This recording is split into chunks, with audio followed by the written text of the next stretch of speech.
guys, dito ako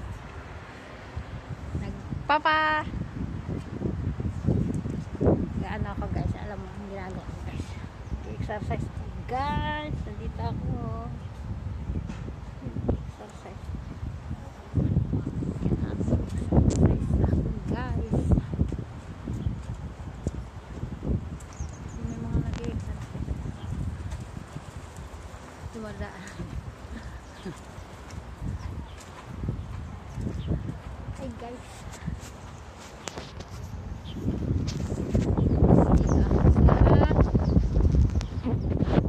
park kasi sobrang lamig na, kaya yan, medyo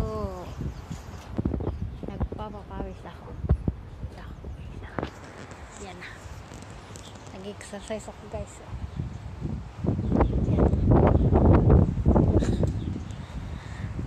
Diba, yan ang ginagawa pag wala akong magawa. Exercise, diba?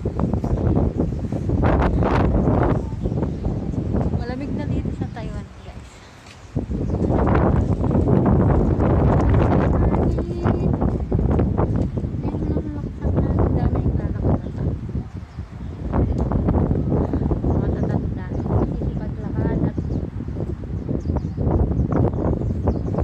Exercise nila kasi lakad.